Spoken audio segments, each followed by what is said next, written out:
All right. Hi, everybody. Oh my God, Tom and Sonia, you're here. We're in the airport in Seattle. Turns out we had a little time anyway, so we'll join you for what time we have. That's perfect. That's perfect. All right, give me 1 second. I just have to send one person the link. Let me see.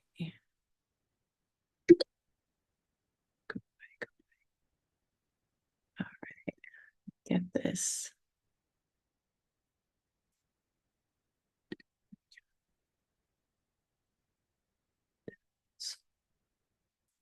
Okay.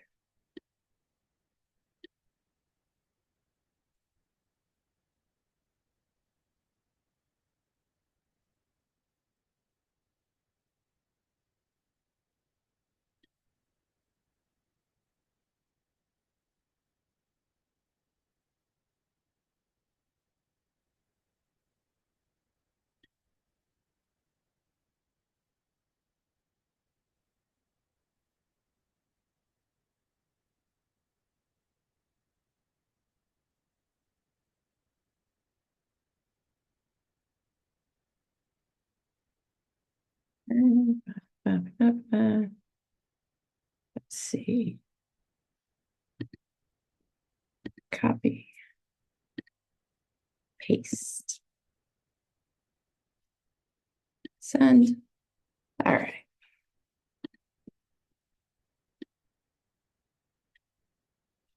Okay, now I'm going to play with the view because I played with it before. Let me see. Gallery. That's nice. Let me see. Let me see. Multi-speaker. And then I am so not exactly the most technical person. And my good friend Shandon isn't here, who always, oh, and Carrie, you had some good stuff. Let me see. Oh, there we go. Okay. That's what I wanted. That's what I wanted. Great. Okay. Hi, everybody.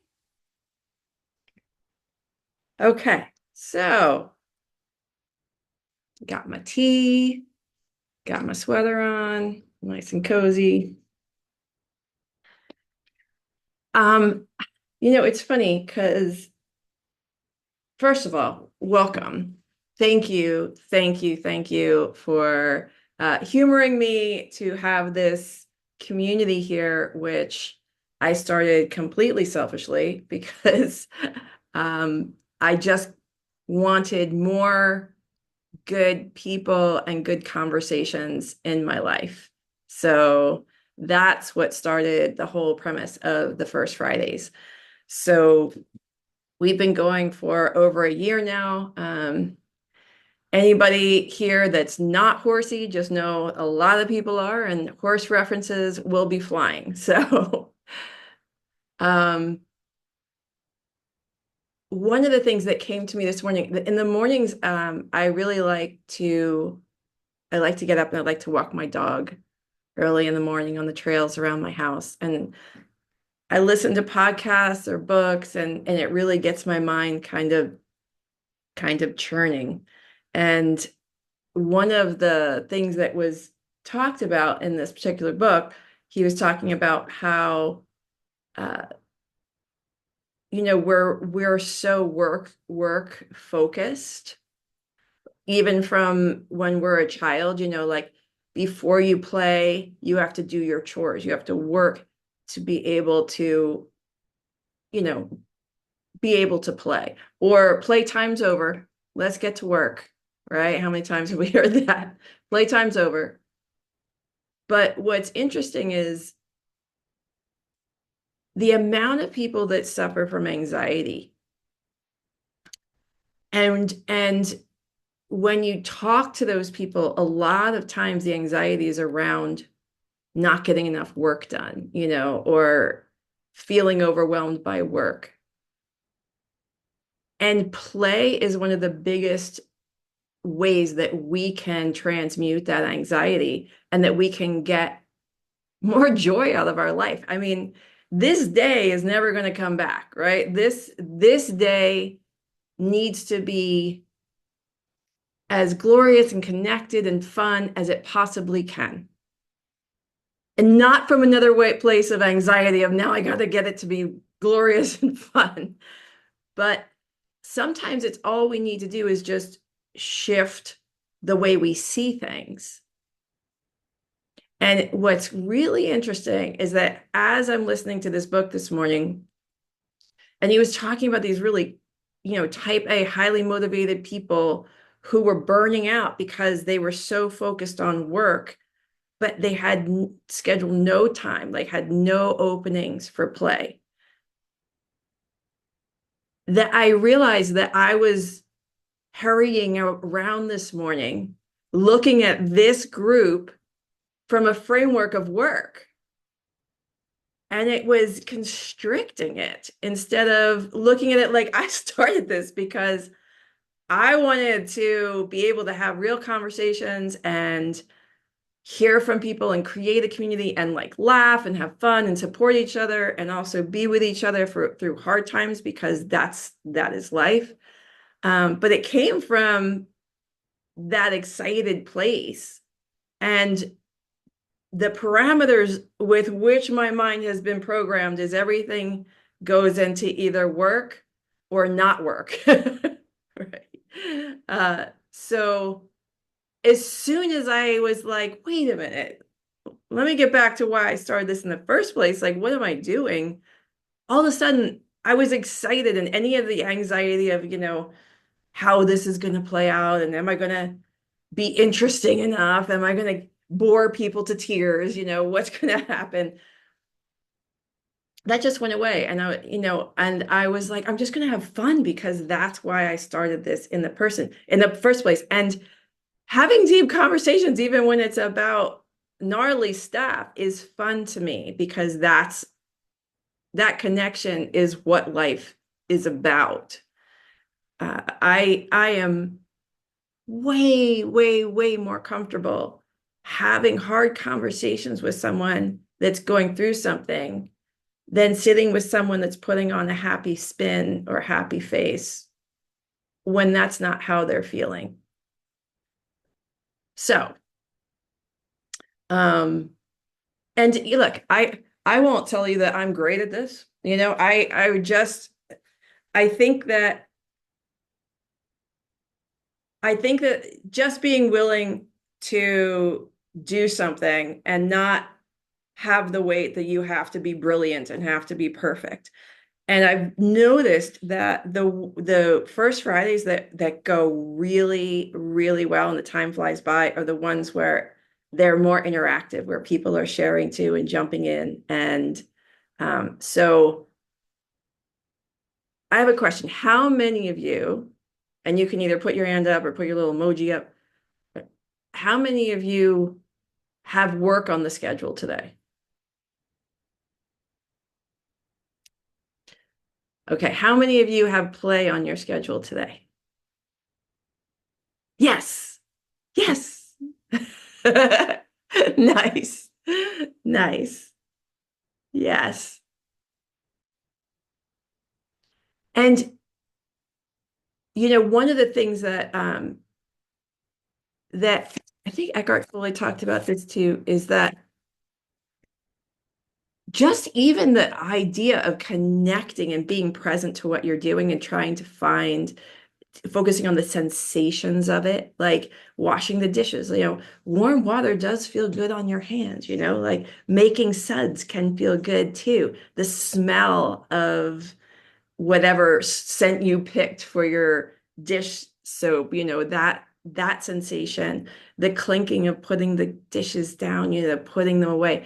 You can actually tap into it as a time of almost meditation of not thinking. I don't need to be really thinking about all the things that I need to do or do. Why don't I just focus on this? And it brings it brings joy in the moment, and it's so simple and anybody can do it. So I'm going to talk about one other thing, and then I'm going to ask some questions. So the other thing that hit me this morning when I was on my walk and listening to this book was this type A big name in, in the tech world. He's got all those friends and all this stuff. And I'm listening to his book, and he's quoting and talking about like a ton of things that I do in my work. So what happens to you guys if you hear someone with more exposure? And this is for the people who, might be entrepreneurs or have your own business. The exposure, when you hear someone that has more exposure and they are doing what you're doing. Because where my brain went first was, and I had to laugh because Elizabeth Gilbert in Big Magic, she talks about a woman, people coming up to her and being like, you stole my book, you wrote my book. And my first, by like the third thing, he quotes Stuart Brown on play. There's a whole chapter on play, which I don't know if any of you know, but like I did a talk at the second summit, and my talk was based on play, based on a lot of Stuart Brown's research. Then he talks about Big Magic and Elizabeth Gilbert, and I'm like, this guy's stealing my stuff. And that was like that first feeling, because I think that sometimes, I know for me, it can be, we talk about imposter syndrome, right? There can be this voice in your head, like, do you even have anything to share? Is there anything, or is everything that you're doing or say or anything have value to people? Because that is what I do for a living, so does it, or, are you just meh, meh, meh, meh, spouting off stuff in the corner?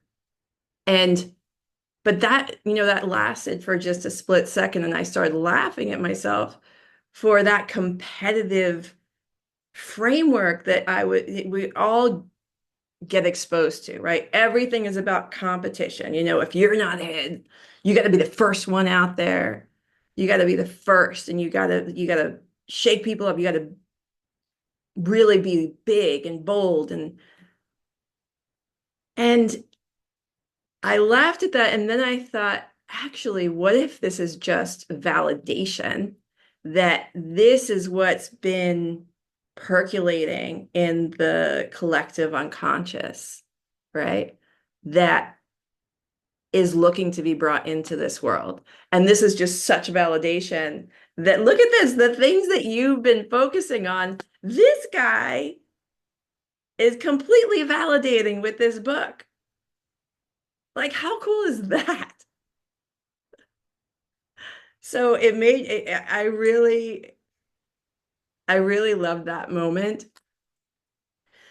And I just wanted to share it because it's not about becoming this, Buddha that never has a negative thought and always just like, oh, child, moves through life like we're floating above the ground. It's about seeing our shit, right? Seeing that voice or those thoughts that constrict as opposed to expand. Any thought that constricts, that makes you feel like the world's small, your choices are small, everything's been done, everything's been said, that is resistance. That is, different cultures call it different things, but this is our biggest hurdle in life, is recognizing those voices that are running in when we have ideas, when we get creative, and we get excited and they run in and it's like they're tackling them. They run in and go, who do you think you are? Or nobody, or that's already been done. Or, you don't have the degree, you don't have the book, you don't have the website, you don't have the course, you don't have the people, you don't have the exposure, you don't have the experience. Sit down, be quiet. And that little voice that's connected to the wisdom of the universe. That's the whispers that we get. And you don't have you got seconds to recognize them and write them down and give them a little bit of life before they're just going to get wiped out, and you won't even remember them until maybe the next time the whisper comes.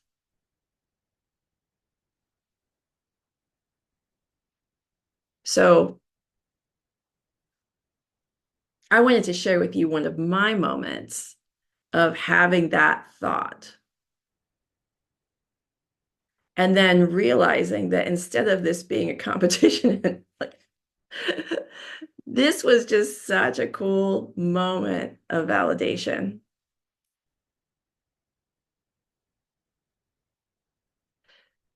So I've given you a lot to think about. We've jumped around a lot. You see my brain now and how it works. I do want to say that one of the things one of my mentors talked about was, you know, that whole thought of, oh, it's already been done, or there's better people doing it. Why should I step into the ring? McDonald's started off and they owned, as one of the first fast food places, they owned that market. And along came Burger King, and all they did was copy what McDonald's was doing. And now I don't know how they're doing these days, but for a very long time, they were the big two. It was McDonald's and Burger King. And I think we could say that Burger King was probably successful. And they didn't have to create the wheel. They saw something that people wanted. And they provided their version of it.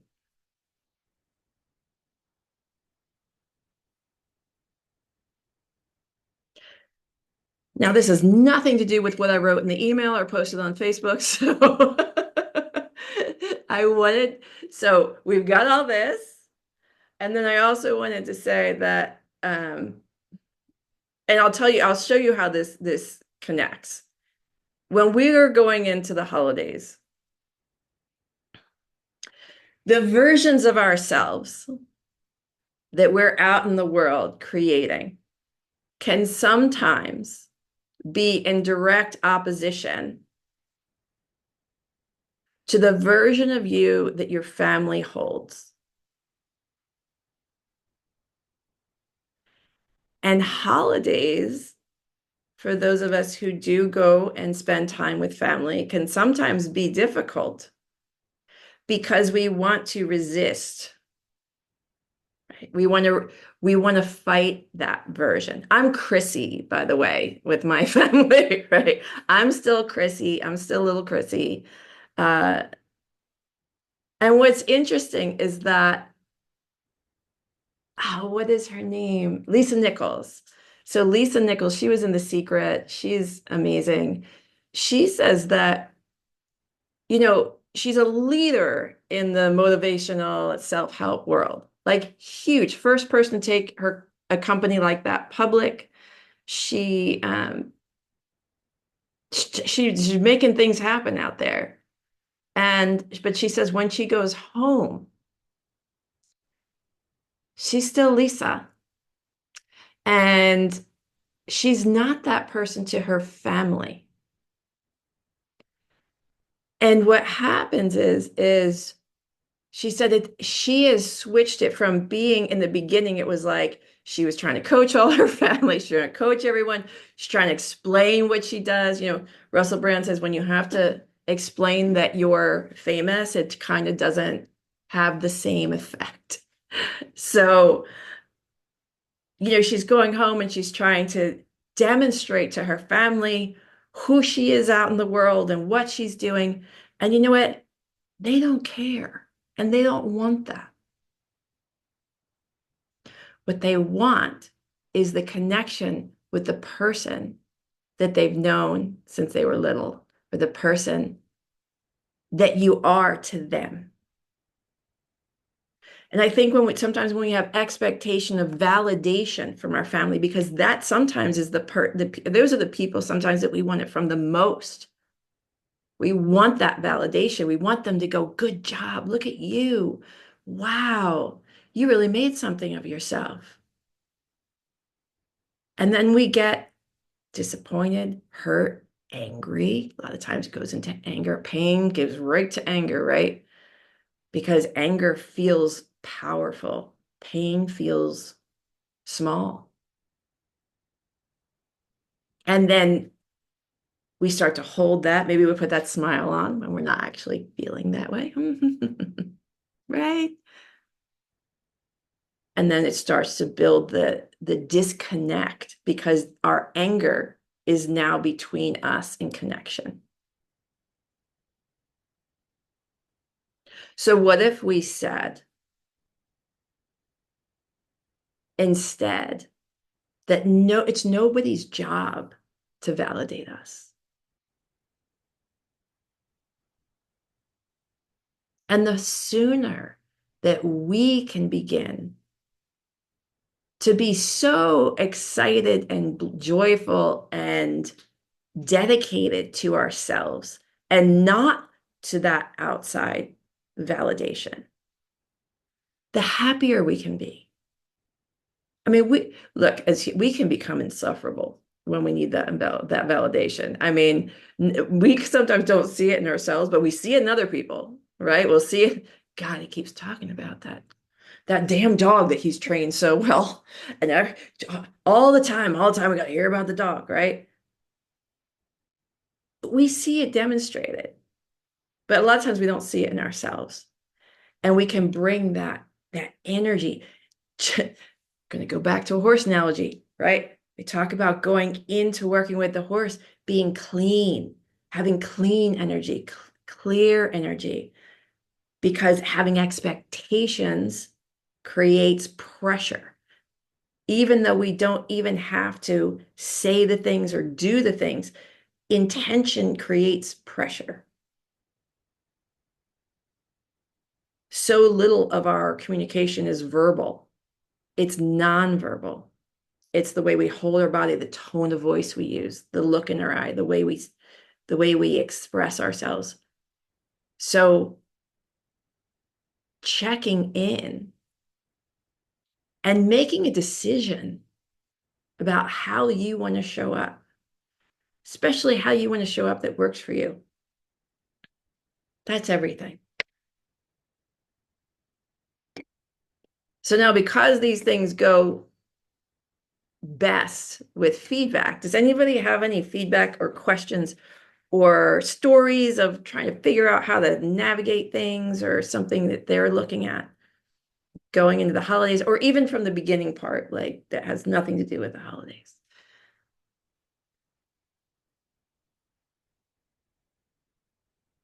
Yes, Michelle.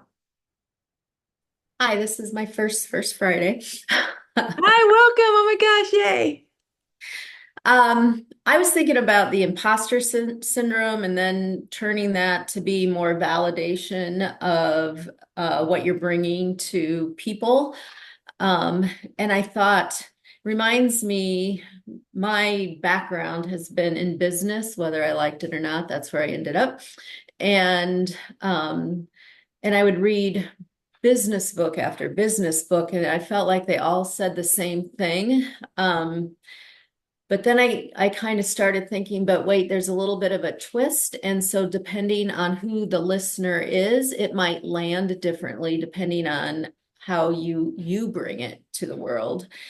And I've dabbled in Enneagram coaching, and I've had that imposter syndrome. But then when I actually did it, there was something about the way I brought the information out that may have landed differently than what they may have gotten from other people with the same information. It's just your personal twist on it. So I'm thinking if we all kind of shrink instead of bringing that forth to the world, then we're doing everybody a disservice, because you could have that voice that resonates with that person. So that was just my thoughts as you were thinking. Yeah, somebody could look at you and go, you know what? She makes me feel safe and comfortable. I feel like I could talk to that woman, right? I feel like I could talk to her more than that other person with the bigger persona, and that I don't really, I feel intimidated by, or they have a much more assertive style that doesn't make me feel as safe.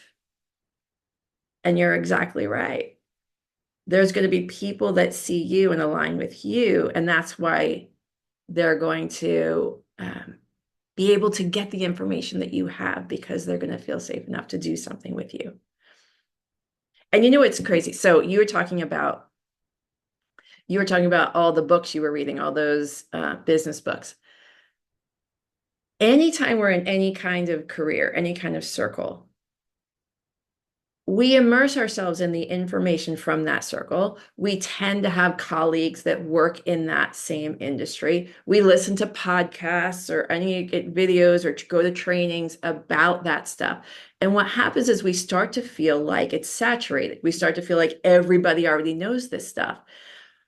Everybody already does this stuff. But we don't realize that our community, the people around us, actually, we have pulled in the people that are doing it. A lot of times, like, you wouldn't even believe that there are people in this world that have not heard of Brene Brown. But there are. There are people that have no idea who that is, what it is about being vulnerable versus courage. They have not heard any of this. And for being from the East Coast and living on the West Coast, on the West Coast, you can feel like, oh, everybody knows this stuff, right? Because it does have the population's a bit more into that, self-help and yoga and doing things for your own evolution. But when I go back to the East Coast, I'm like, oh God, there's millions. There's millions of people that do not haven't really even stepped a toe yet into this awareness, of shifting from an unconscious life that was dictated to them through their childhood and into their young adult years, and that they're working that model into a conscious life that says, you have choices, and how much of this stuff did you choose, and how much of it was just downloaded? How much of it is you doing all of this because you're trying to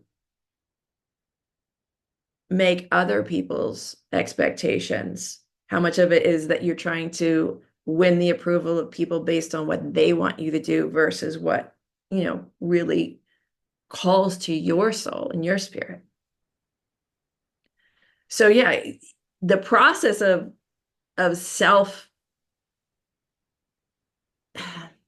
self-teaching and immersing ourselves in more and more things that make us better and better at what we do also means that our world starts to feel like it's saturated with what we have to offer.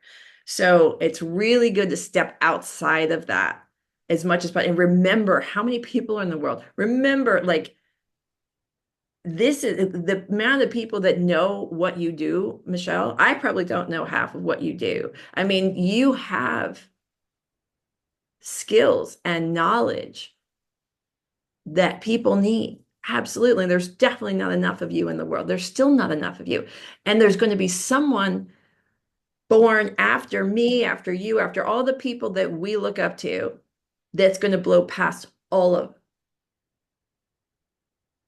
building on what is already out there and adding what they're adding to it. So thank you. Thank you. Holly? Yeah, thank you. What a wonderful chat. Well, just coming off the heels of the podcast summit this past week, I was, my like-minded friends are, oh, can't wait to hear all about it, and I'm feeling like, oh my gosh, now I have an expectation, and anyways, but I was talking to my sister-in-law, who I've shared some things of my spiritual journey along the way. And anyways, there was a different, like I could feel a vibe over the phone that was like, oh, I really don't want to hear about it. I mean, I just picked it up, but I kept going. I'm like, oh my gosh, we did that, and she's a horsey person, but really bedded in her religious convictions. And I think because maybe I presented it a little woo-woo. Yeah. Okay. Especially the messages we received from all of life. But yeah, it was just kind of interesting. I'm kind of curious if anyone else had an experience where, I had to completely change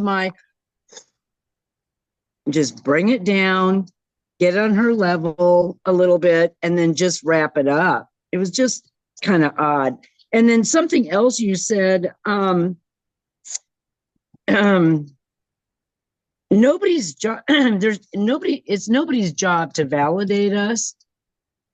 I think I'm hung up with my horse validating me. Okay. Oh, okay. I came back off this enlightenment journey. I had some epiphanies, some profound moments. And he was the same. I don't know what my obviously I had an expectation, but anyways, I'm like, oh, it just, when you said the validation, I thought I immediately went to my horse. But what does that feel like to the horse? Oh, thank you.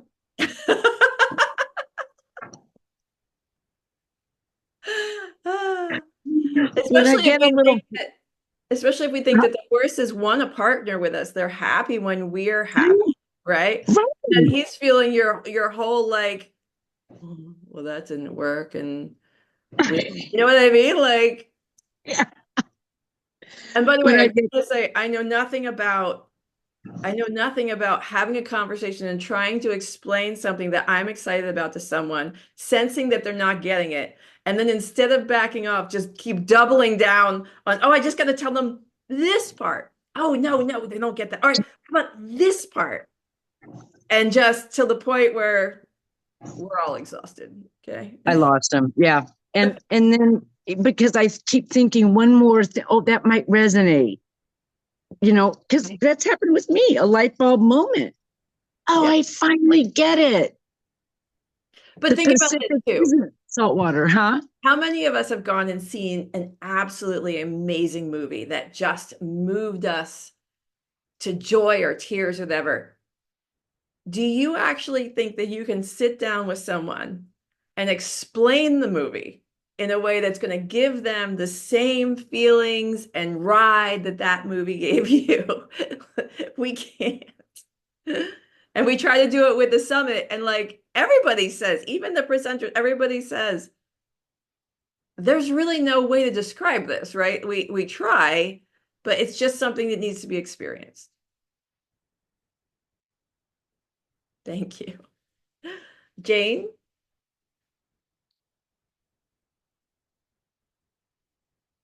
I know your video's not on, so I'm not sure if you can. Sorry, I'm driving. Sorry about that. Yeah, just a couple of, love the conversation, a couple of quick add-ons and points to what you were saying, what Holly was saying. To dial it back to the earlier part of our discussion and sort of being, I struggle and I remind myself umpteen times a day, whether I'm washing the dishes or putting my socks on, trying to get out the door, whatever it may be, to really dial into the moment rather than really be focused on the end goal. And I struggle with that. And when I do take the time to, like, as you were saying, just maybe have enjoy the warm water on my hands or smell the soap that I'm using, whatever it may be, or the leaves in the air. It brings a purpose and a momentary enjoyment much greater than if I'm just rushing to get to the thing that completes that thing, if you know what I mean. Mm-hmm. But it is something I need to and I don't know about other people, and I suspect I'm not the only one, that it's something you really have to keep reminding yourself of on a daily basis. Or you can just get caught up in, I don't know, in the goal driven thing, even if it's a small goal, like getting into the car and getting to the grocery store. But yeah, it's something I've been playing a lot with, being a lot more cognizant of. And then what resonated too with me earlier in our conversation, the whole idea of imposter syndrome. I struggle with this at times too. And I'm working with a few people. Again, I don't think my information is much different than the people who have mentored me in the horse world when I'm mentoring other people. But what I find that, personally validating aspect is when the way I said it, perhaps, or something in the moment and the dynamic between me and the person and their horse clicks. So there are many times I walk away feeling, oh God, why, like, really, do I have the credentials to be doing this? But I can't let that script override the good that I know I've done in my little world with the people I'm encountering and working with. So that in itself sort of brings me joy. And yeah, anyway, I just wanted to share that. So I just wanted to read, I was looking something up because I wanted to read something to you. Because I know that your work involves horses, right? Yeah. Okay. So as of 2023, there are approximately 1.5 million horse owners in the US. The horse industry generates $177 billion annually and creates 2.2 million jobs. So the reason, and there's 6.5 million horses in the US. So the reason I bring up those numbers, think about how many experts you know, count them, and then divide them by 1.5 million horse owners. I doubt that there's enough people doing what you do. How many people here struggle to find someone that works with their horses in a way that they're looking for in their area? Whether it's a vet, whether it's a trainer, whether it's a farrier, whether it's a body worker. We think that this is saturated, but it's not even close. Yeah. No, that's a really good perspective. And I've shifted to that point too in my thinking of, I live on the West Coast. I'm sorry, I live on the East Coast. I actually would like to live on the West Coast in terms of just the mentality. It's very closed-minded here, especially in the horse world, regardless of your discipline. And people Which means you're going to their stand out. Which means you will stand out as being different. Another option. Yeah, and it's a really interesting thing as well. Like, yes, it stands out, and there are those few that are attracted to it, at least again in sort of my small circle. But the majority of people don't get it, or they roll their eyes. And I'm in a very conventional barn and situation, but it's okay because I look at that as a growing, learning, developing situation rather than an isolating, judgmental situation, which my old self really would have reverted to, like, oh, forget it, I have to abandon this. And I would basically take all the feedback or the implied feedback I'm getting from other people and just shrink. But I find myself more apt to because of you and the communities in which I put myself in, and et cetera, just really feeling like, no, this is a learning. I'm here in the moment to learn something positive, and then to be able to pass that on in whatever way I can, and being real in the moment, to that moment, to myself, regardless of how uncomfortable it is, or regardless of how, sort of singled out or fish out of water I'm feeling.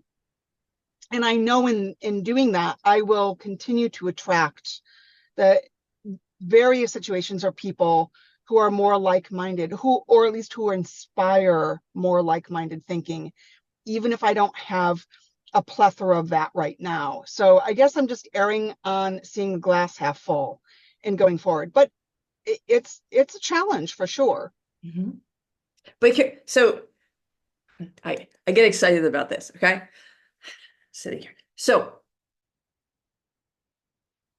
you are in such a beautiful place. And we tend to, as humans, right? Think about it. When someone says something nice to us, we're like, oh, thanks, If someone says something judgmental, we are carrying that home that is on our back for a week. We're trying to break it down, right? We tend to focus on the negative.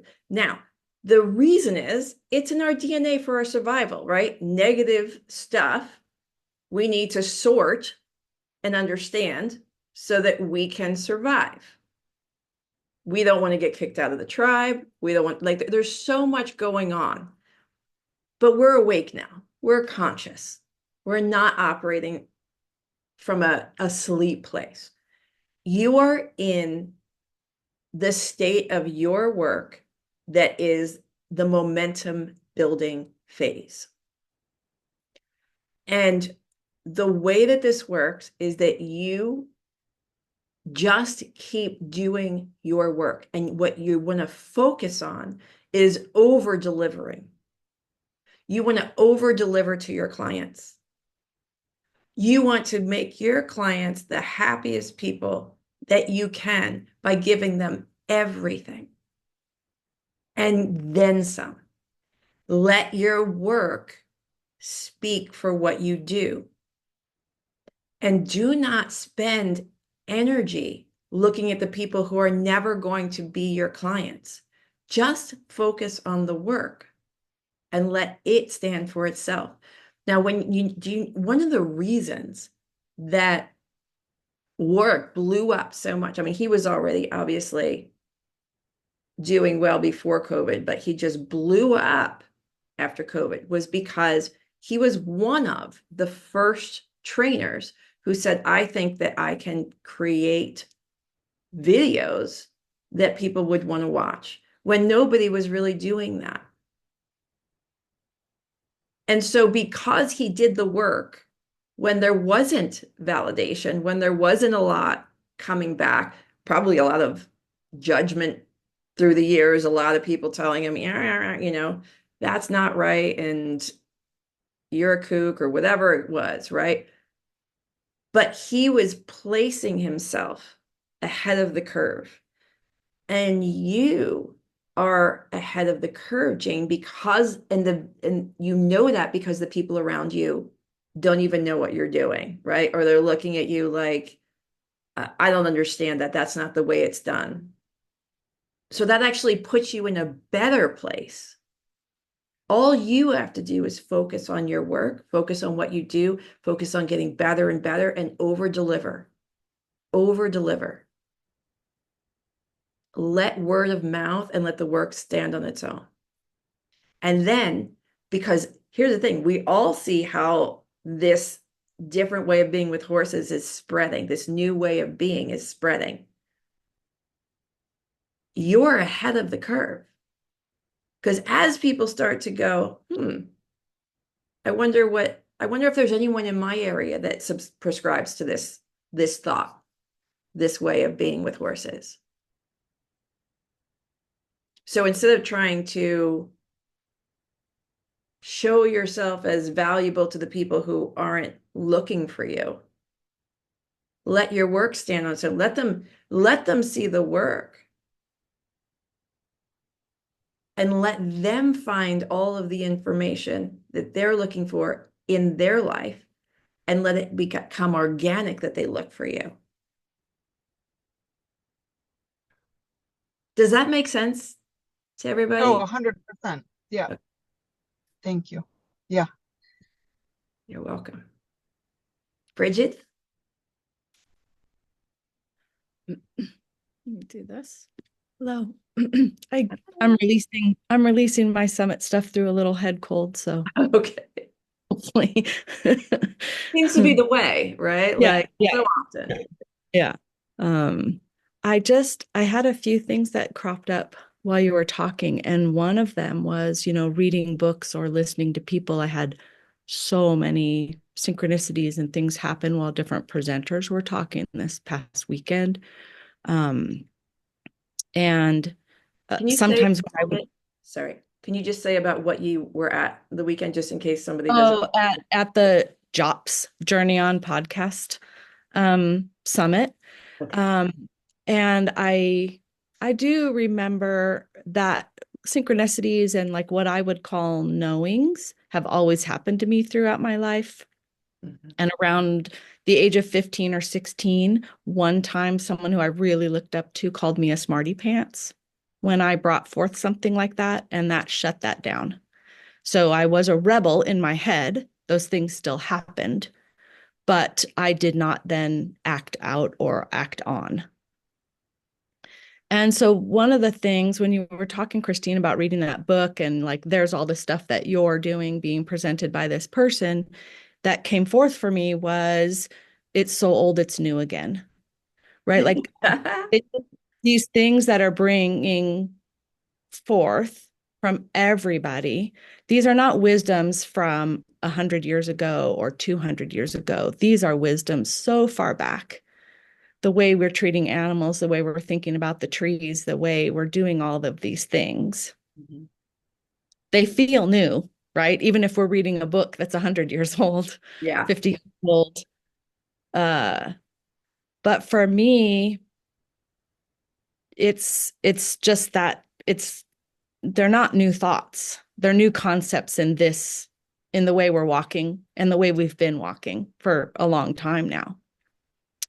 And then I think about horsemanship and the learning and hearing something from one of my mentors that probably two people before that were trying to hit me with a baseball bat to get in my head. And it wasn't until that person said it. And I actually have things I hear in different people's voices. So my learning is a bit of a connect four, right? Like if those mentors hadn't dropped those pieces into place, when I heard it the next time or the third time or the fourth time, that's when it showed up.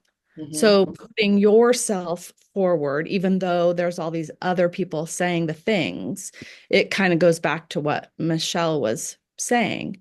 I don't have a business. I don't have something that I'm out there doing. And one of the things related to imposter syndrome that's come up for me is I don't need to touch the masses. I don't need to touch the masses. Like my message may not be for the masses because maybe, although my armor is no longer of steel, it's a little bit more silicone these days. The masses may not be for me, as I may not be for them. And that's okay. Can I ask you a question? Social media has us, how many likes and how many of those things. Mm-hmm. And so it may happen if it's supposed to happen, right? If I'm the light. And Holly, you validated something for me because I was a minute or two late to Christine's thing because I was typing up something I was going to put in that private Facebook page for the Journey On Summit. Oh. And I immediately after wrote it, I didn't post it, I was being safe and typing it up in notes and then I'd copy and paste. Yeah. When my bravery came through and it felt preachy. And I thought, nah, don't do that. Which I will say, I don't know if it was only because when we have that filter that says nobody wants to hear from you because you're a know-it-all, then we can be hypersensitive to anything that as we're coming out and saying and making any statement at all, right? So whether it lands as preachy and whether it is preachy, and which is also a opinion, that may not be the case. Now, I will say that you need to be comfortable with it, but I would say also stretch it a little bit. You know, stretch it just a little bit. Maybe leave that one thing in there that you go, I don't know if that's preachy or not. You mean I don't get to go delete, delete, delete? No. At least one crap. thing that makes you feel a little bit uncomfortable. Because here, I want to tell everybody something. It took me so long of hanging out and being friends with Bridget before I got to see how brilliant she is with horses. And her humility at some point might go a little beyond humility and is hiding that light. And let me tell you, if any of you have any questions about horses, sorry, Bridget, I'm already Bridget snot-filled. is a great resource to even just get her preachy opinion, right? About whatever whatever question you might have. She is really brilliant. She's lived her life with horses and seen so much and has gotten so much perspective since she was a kid. And you would never know. So believe me, if anybody in that room deserves to be on that stage at the summit, Bridget, I really hope will be there one day. And so that's why when you say, I'm not for the masses, there's a part of you that's trying to navigate your fear and expectation around failure or success, around looking brilliant and looking like a know-it-all, right? And what I would say is that is none of your business. Yeah, I'm trying to get comfortable in my fancy pants one leg at a time. Yeah, well, just like the same thing with Jane, right? Have fun with it. Talk about the things that light you up. Talk about the things that you're passionate about, right? Write about the things you're passionate about. Even if you don't share it yet, write about them. You'll have a whole library of things before you know it. And just go out in the world with, I just want to be a part of the solution, right? I want to bring my light and my wisdom into the world I've learned from other people, right? And people can learn from me. Like that's the thing. Like I don't think like I haven't created the work I do at all. I have learned from other people who have gone before me. I continue to learn, but then I bring my own personal experience and my own flavor, let's say. And I'm not going to be for everybody at all. I'm not trying to be for everybody. I'm trying to find the people who vibe with me. Like, that's where the work has value, right? Like chasing people that don't want me to chase them does not look like a lot of fun. Yeah. Well, and even the word work is interesting because when you brought that up earlier, we didn't get home from the summit. We were very blessed and we stayed till Wednesday. Nice. Then we got home late. We picked up our dogs and, there's suitcases to unpack and food to put away because we were in it. There was all these things to do. And yet I was sitting here thinking, none of that feels like work for me. I like doing that kind of stuff. I like, my clothes sometimes have a memory to them. So washing something and I know what shirt I was wearing on what day and what I took in things from. And I was really lucky. You guys might be able to see that antler I shed. did. I was looking at that.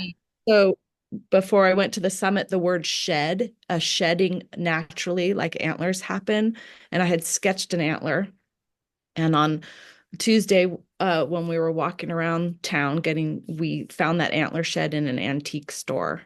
And it just said, like, I'm supposed to go with you. And I also found an old drawing of a cowboy sitting on a hill, chewing on a blade of straw with his horse behind him. And it says time to think. And it's from the 1970s, a pencil drawing. And I was like, those two things are like, they're supposed to, like I could not stop thinking about them. We went back Wednesday morning and bought them. And someday, shed, I may return to the land. For now, it's going to be here with me, but the thought of shedding our velvet, the way antlers naturally shed is kind of feels like a theme when you come through something like the summit.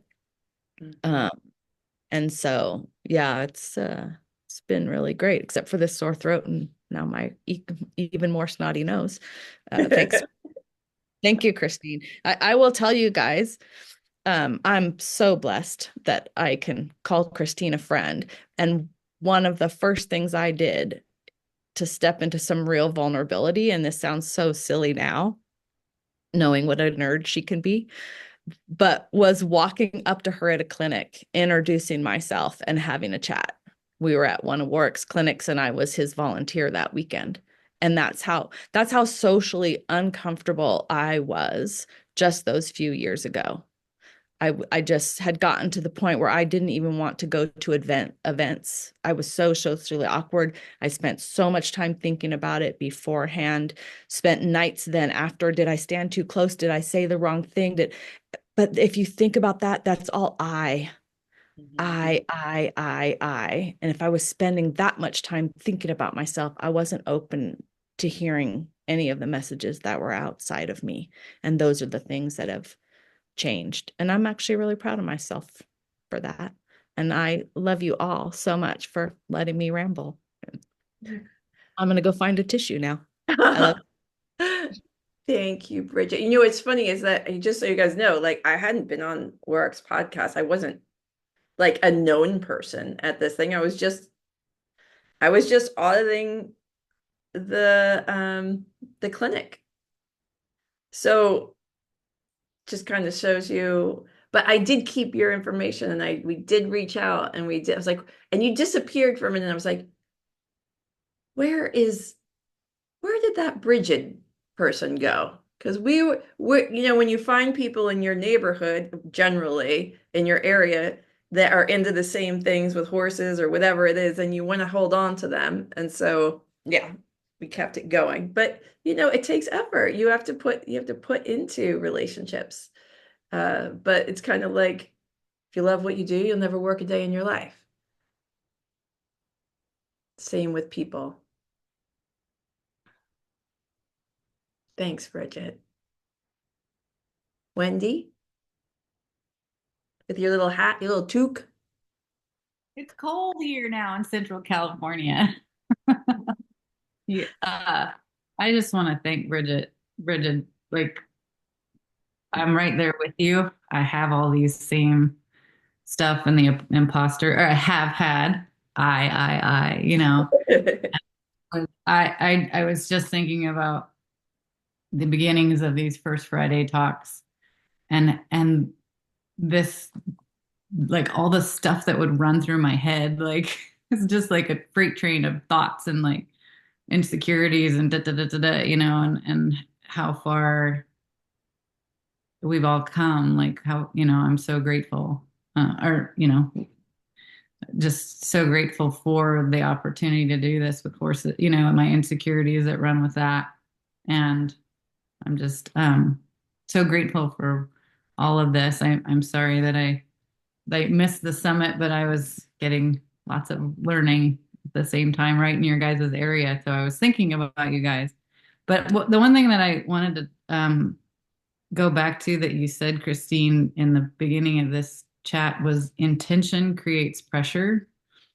And how Bridget was saying that you hear something 7 times that this is the first time that's like really hit home to me. Mhm. And with our horses, you know, with our daily lives, you know, that's an incredibly profound, because pressure, we do work with pressure. Like pressure is okay. I'm not saying that it's Yeah. bad, but that is an incredibly profound, what just hit me is the most profound thing I've heard in a very long time. And I wanted to just note that, you know, that's how we work with our horses, softly. Mhm. And my, you know, it's been for me working with the Masterson method and all this stuff, it's soften, and soften on myself, which Mm. is a really big thing. Soften on the people around me, but soften with my horses. But in understanding that intention can create the pressure that we need to communicate, Mhm. is really freaking profound. So thank you. Well, they say when the student is ready. Yeah. Yeah. Well, that's what this summit felt like for me too, is like there was a lot of things that I think from hearing them over and over at summits from different perspectives. Again, we're all talking about our value because other people have done it, but the only reason I feel like I've got such a huge kind of percolating shift happening is because I've heard it over and over from different lenses. And that this one felt like things were really shaping and taking shape and internally,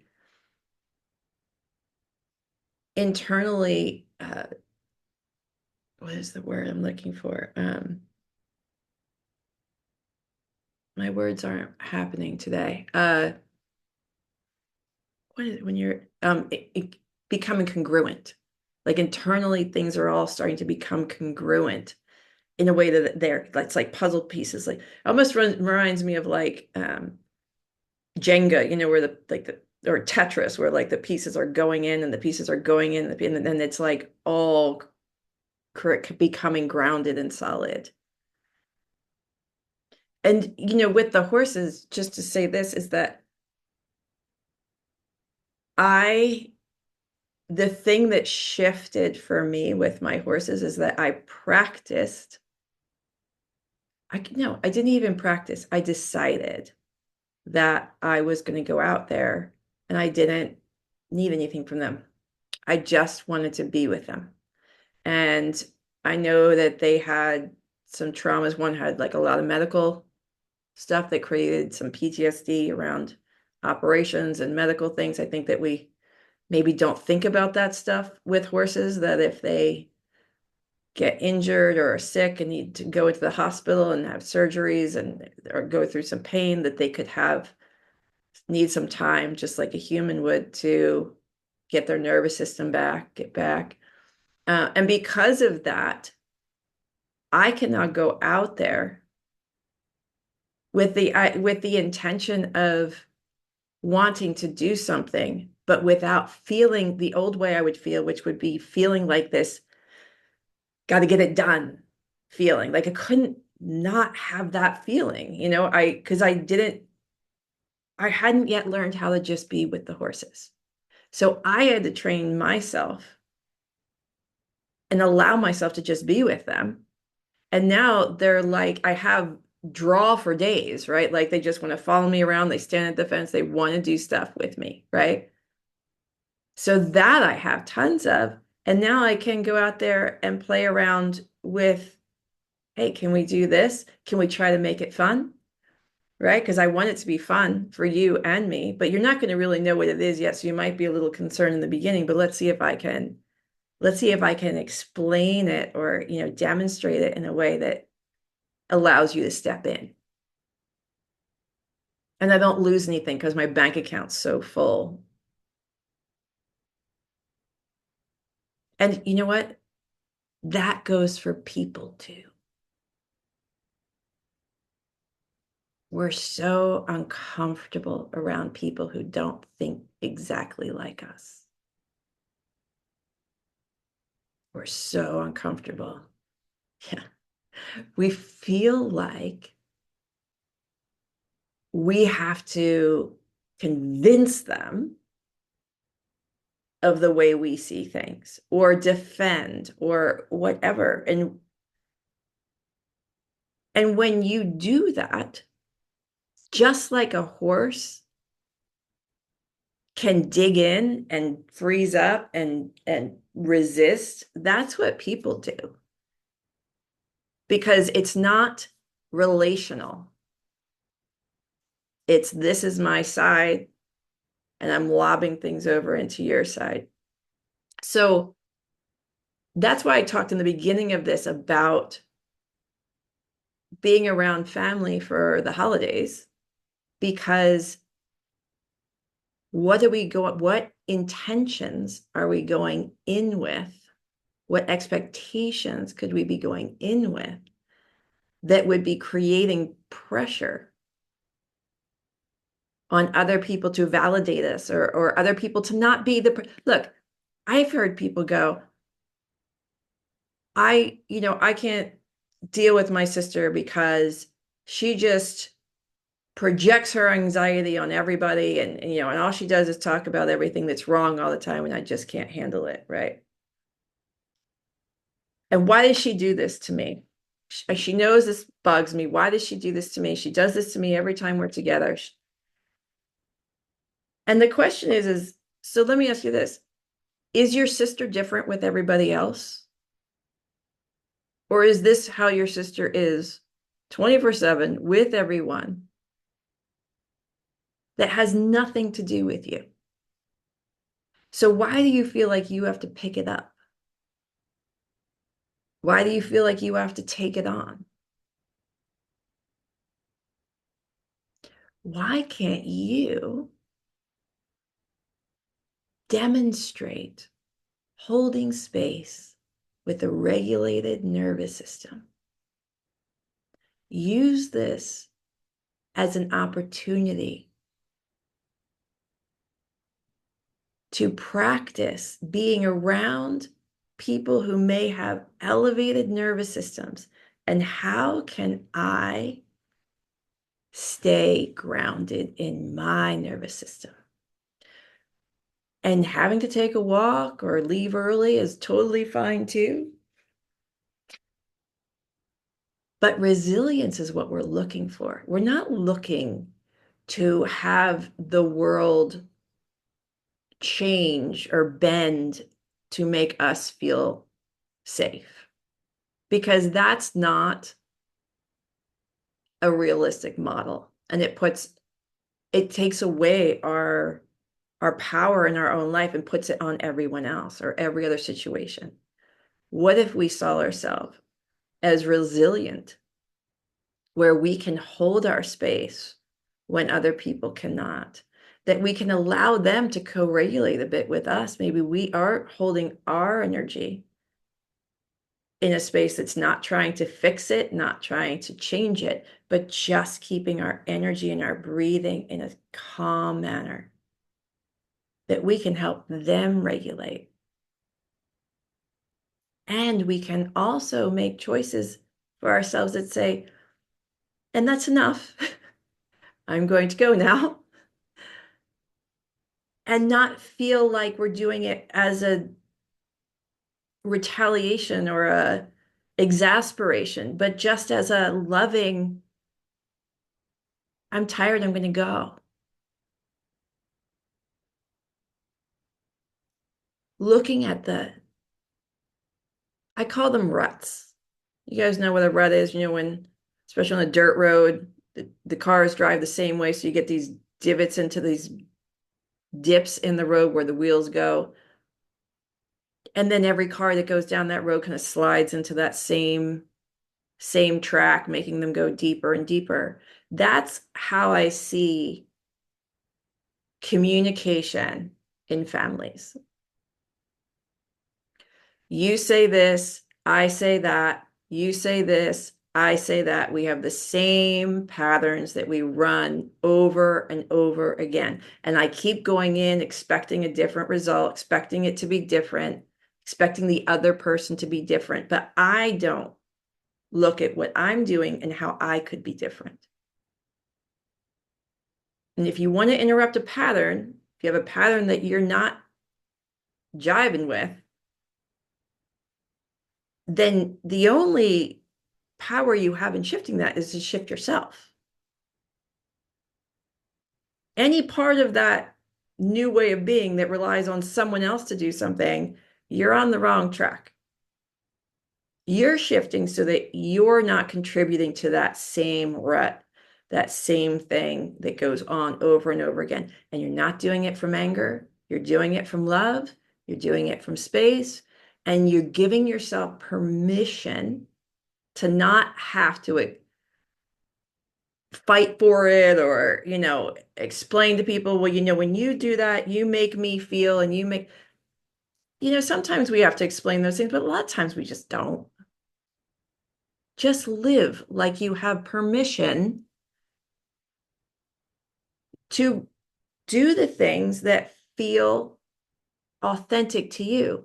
But with a piece of you that wants resilience, like not that's overly precious, overly, I hear a lot of people, and I think that this is sometimes necessary, where they say, oh, I can't be in a lot of energy, or this energy is too much, or that energy is too much. And I understand that because that happens to me too. One of the things about the summit is that there is a sense of a grind aspect of it to me because I have FOMO about everything. I don't want to miss anything.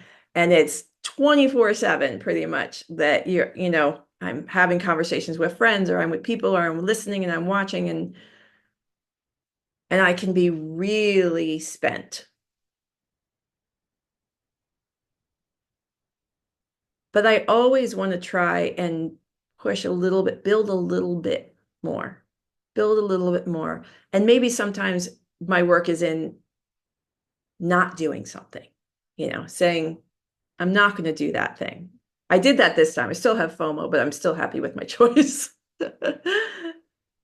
But to not do it because I needed to take care of myself. But I didn't make it anybody else's responsibility to look out for me, or anybody else's problem. I just did what I needed to do. And then I build confidence in myself. A lot of times we respond in that way of pressure or expectation because we don't have confidence in ourselves. So we want to delegate that job to someone else. Well, you knew that would make me tired, or you knew that I don't like doing that. It's not anyone else's job, it's ours. But we get angry when people make us have clarity and show up for ourselves. Because a lot of times we see that as being abrasive, or we're going to be told who we think we are, or we're not comfortable in that space of ownership of ourselves because we want to be liked and we want to be nice and we want to be seen a certain way. And so the fact that we're in any situation that maybe feels like it's making us make a choice, and either we give ourselves away and we're angry about it and we have resentment, but we're doing it so that everybody's happy and everybody likes us, or we don't and we make decisions and we have clarity and we share what we're willing to do and what we're not. And now we go and we start to feel like, oh, how am I seen now? Do people see me as like rigid and if you're a woman, am I a bitch, right? Like, do I seem, all these messages that we've all gotten, or even a guy, am I a dick? Like these are the messages that we've gotten. So that's the piece that we build resilience around. And what's crazy is that when you do it and you just work to let go of any expectation you have of it, or not bringing any dead bodies or ghosts with me after this. I'm just going to do this. And if other people are upset, I'm going to let them be upset with love. Like, I'm sorry, it really didn't have to do with anything to do with you. It was just that I was tired. if they want to go talk about it or talk amongst themselves about the fact that you left, who cares? Let them. They're stuck in the same patterns that you're trying to break. They're not happy in them either. But maybe by you demonstrating, it could have an effect, but it might not. But it will have a definite effect on you.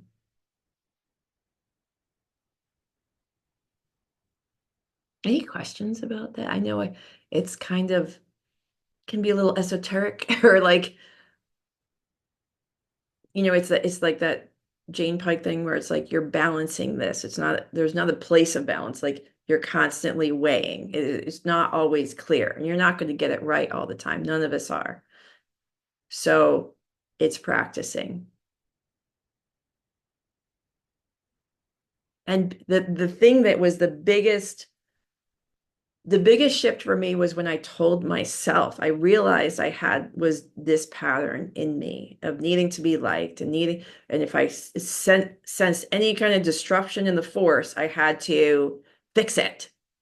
I had like, this person feels a little distant to me. Now I've got to buy them presents and invite them over and do whatever, get them so that I can be back in that place. And when I realized I was avoiding my own intuition about people because the worst thing in the world that I didn't want to do, I didn't want to maybe not have someone in my life or distance myself and be wrong about that person, because how mean and how awful would that be? I could be wrong, right? I could have intuition about someone and I could be wrong. And I realized that the only way that I can live is to allow myself the ability to be wrong. And that person's not going to die. And I'm not going to die. And I can change my mind later, or I can find out that, that was the right move. But if I don't start relying on my own intuition and relying on myself, I never build confidence in myself. And without confidence, then I'm always looking for other signals to tell me if I'm doing okay, right? Which usually means, how do other people perceive me? What are other people's judgments, or are they positive? Are they negative?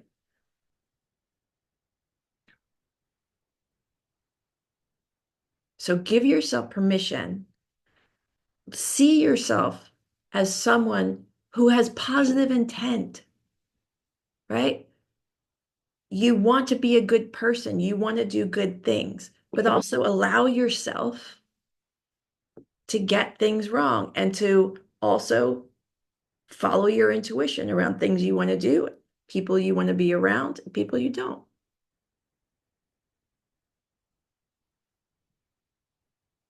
Bridget?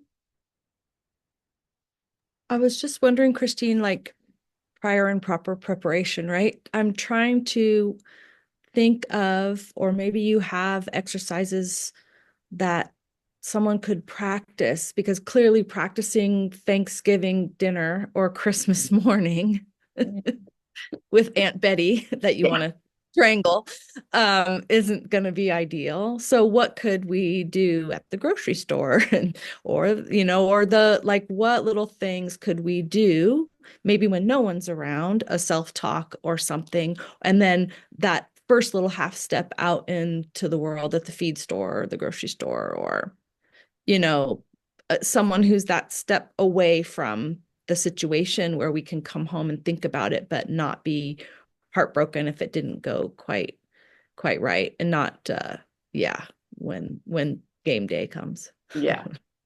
One of the things that I love is the proactive versus reactive tool, I guess you would say, because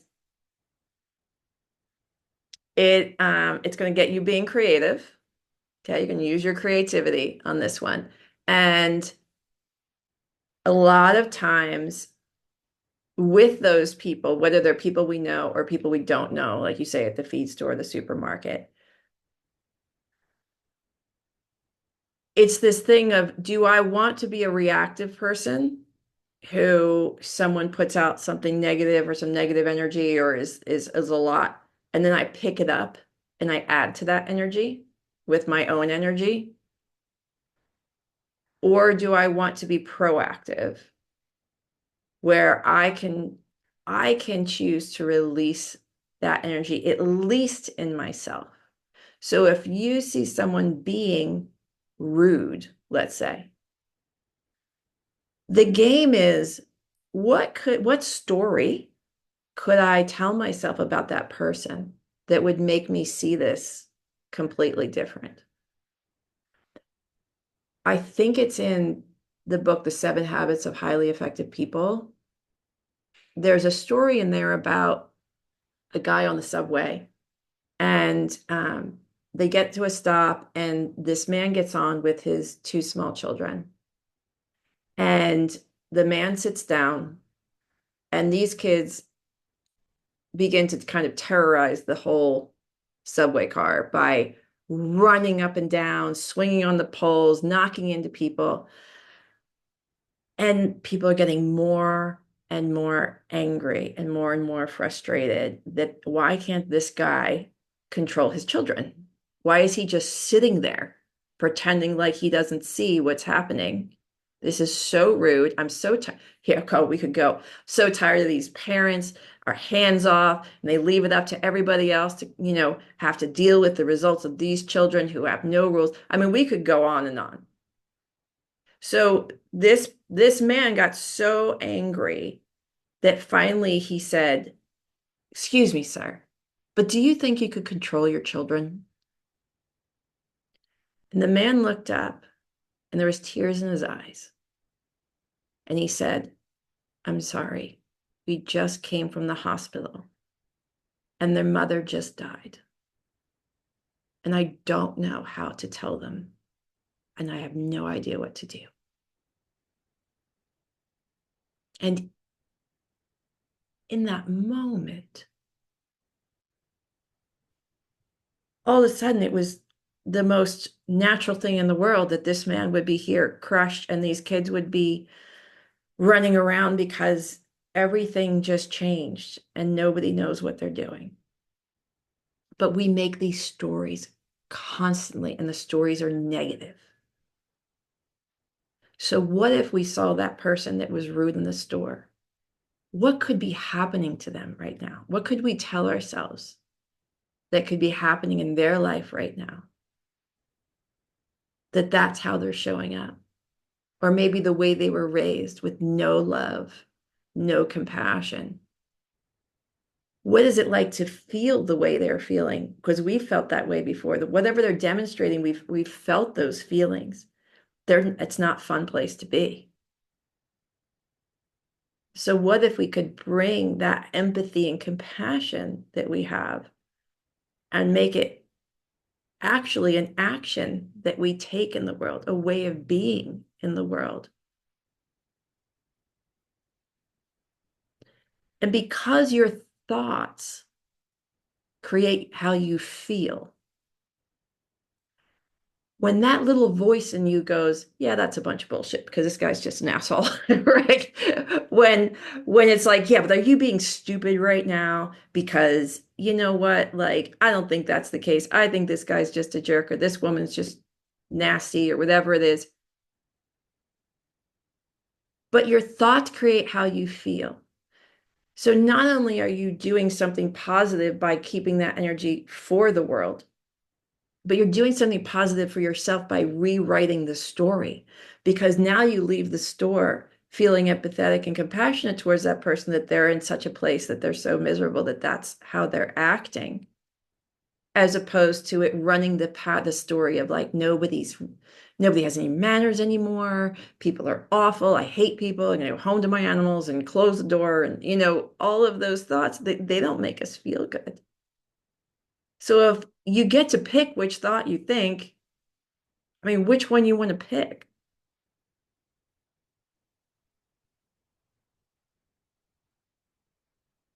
Rose?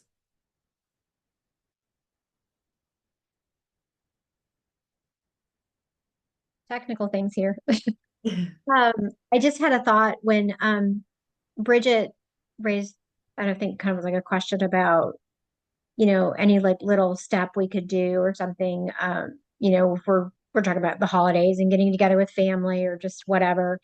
And one practice that I have used that works for me, and I've shared it with some friends, and they sort of kind of use it as well. I don't think I came up with it, obviously, but it's just to really because one thing I really have learned this year is how um yeah, it's especially for us, like we're sensitive, like we pick up on everybody else's emotions, and and then we want to be the people pleasers, and we want to make everybody happy, and that's an endlessly exhausting job, right? So I finally, had this epiphany one morning. It was like, yeah, you can't do that. I can't put that expectation on myself to make, self-regulate myself and all these other people, like your emotion and your emotion. Anyway, so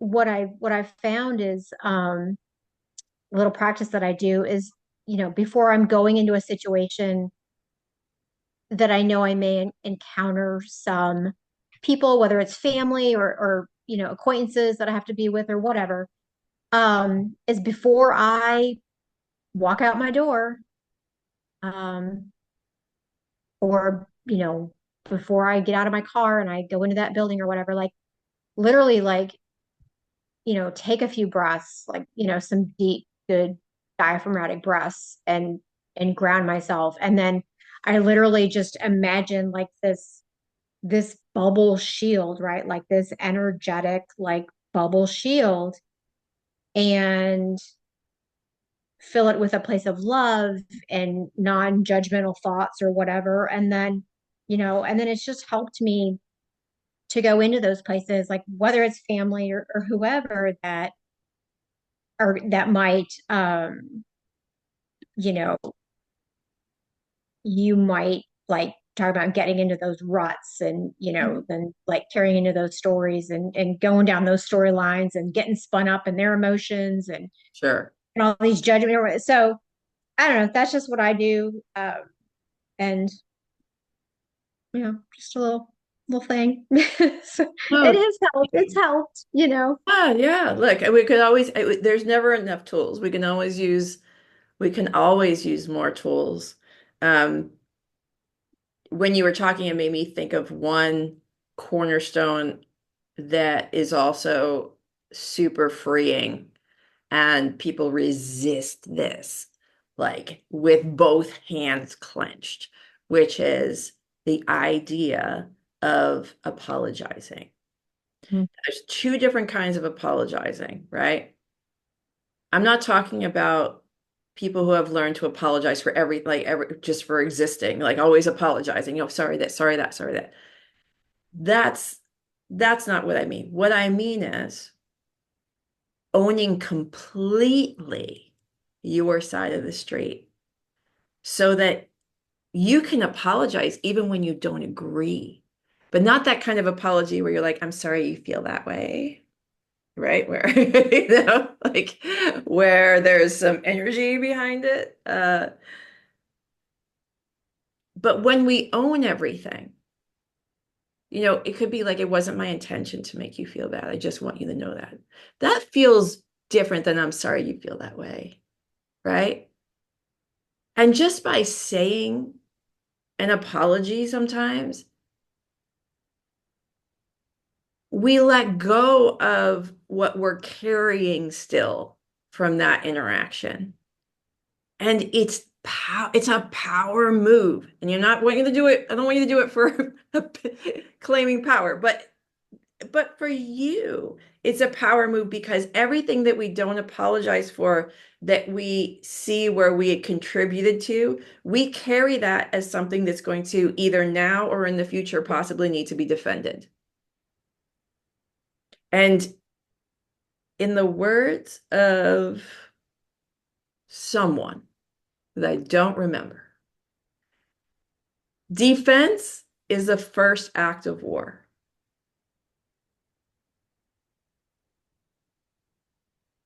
Building a defense is the first act of war.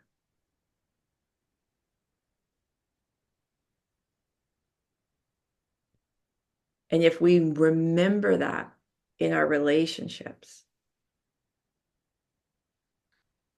then we may find that we are softer and more comfortable in our own skin.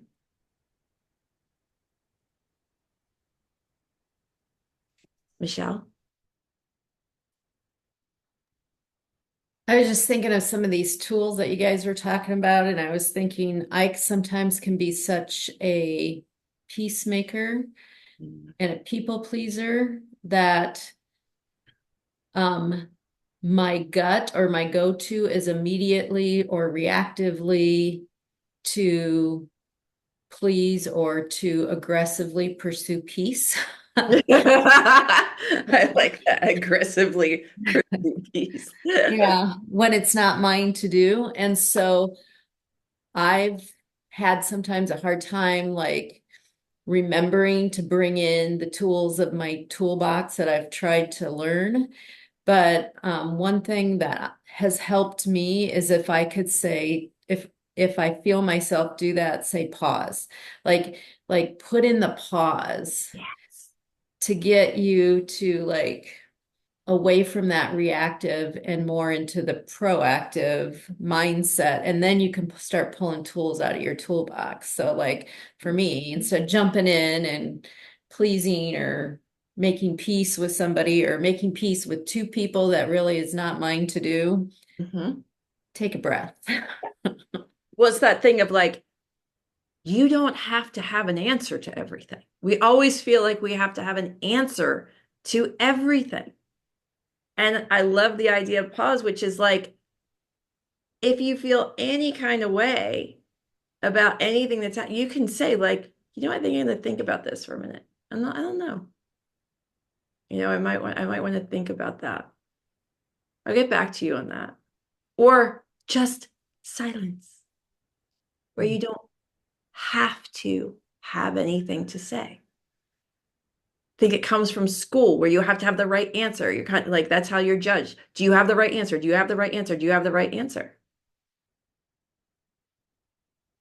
You don't have to. So the pause is very important in all of the stuff, in the things that Rose brought up and things that Bridget brought up. And when like we need to pause, because otherwise maybe that when some of those rut conversations might come from, oh, this is my answer to that. This is the one I always give, right? Pause. Thank you. Charlie? Hello. Hello. I've been trying to practice that pausing. I am a fixer and telling people the rules, which, doesn't really matter. But when I do that pause and I go into myself, I gain something from realizing that that's not my place. And I think I know it's helping me grow in a different way and just not be engaged with everybody that I would normally try to engage with, and just step back and look at, oh, you were about to say this. And what that makes me feel like is just really, I guess, rewarding. And I also see when I just start and don't take the pause and do say something, especially if my wife's standing there. Bridget caught me saying something the other day, but it's like, oh yeah, I didn't need to say that. It's just kind of somebody else's. It's freeing. It's going to happen. Freeing. And I will say today, for me, your energy is really pulsating. Your background is changing colors while I'm looking at my screen. Really? So when you were talking, your whole background was changing and now it's not. So that was when you were talking alone, it was just Yeah. changing yellow a little more. Really? Oh, wow. So nice work, whatever you're up Yeah, to. well, that's all my dynamic energy showing up. Right. And by doing, yeah, awesome. And by not doing my normal things, there's space for other things to show up. Yes, yes. And I will say to you and Michelle and to everybody, there's beautiful things about that stuff in you, like the wanting to, have peace and to be kind and loving, or to have information that can help other people, to want to help people, to want to, see where things could be better. That's a real positive gift that you bring in the world. It's again that balancing thing where if we go too far with it, then just like, they used to tell us in health class, if you eat too much of one thing, no matter how healthy it is, there'll be a negative effect because you're out of balance. It's the same thing with this. You just want to try to work on balancing. You'll never get there, but you just keep working.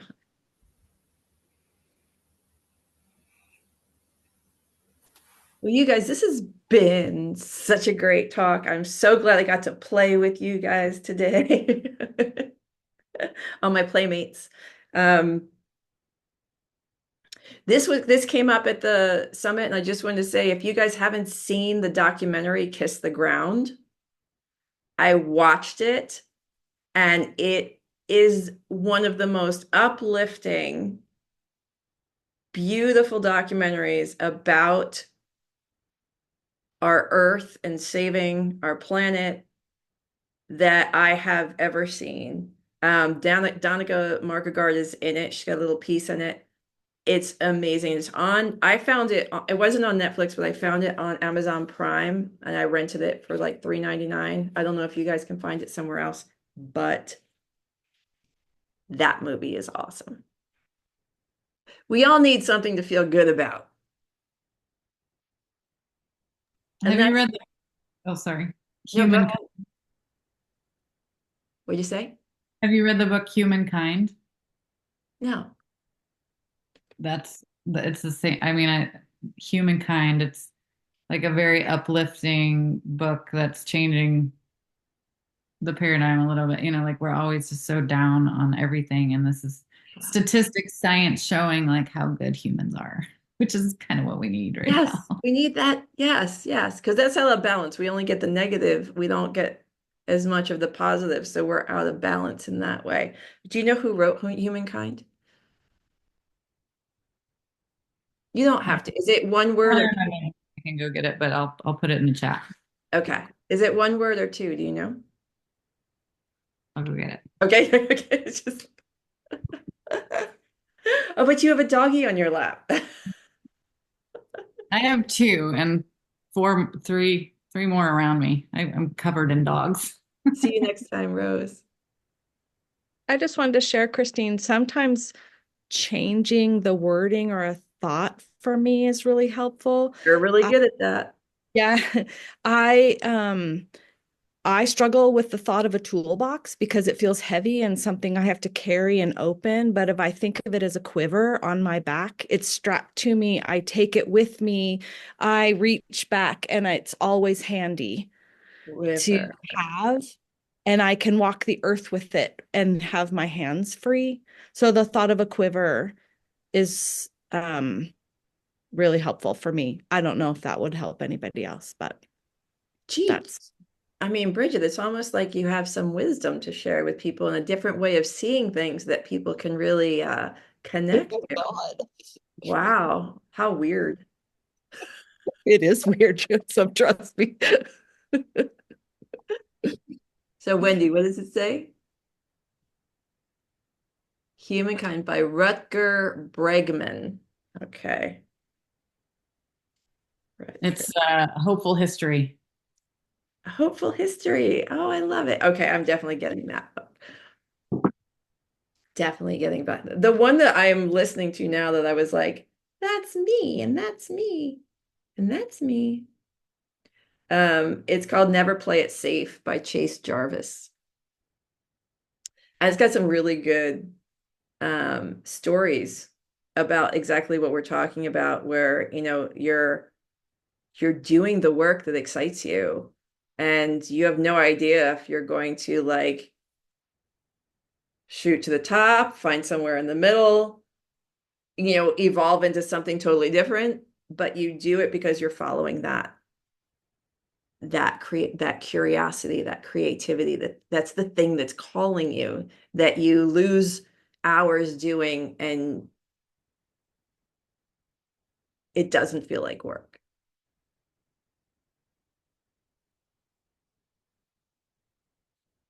Mwah. Thank you, everybody. Thank you for coming. Thank you, thank you, thank you.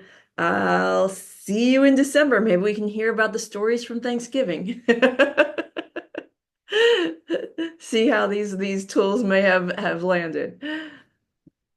All right. Thank you. Thank you for joining me and spending some time here. Mwah. Thank you. Bye, guys.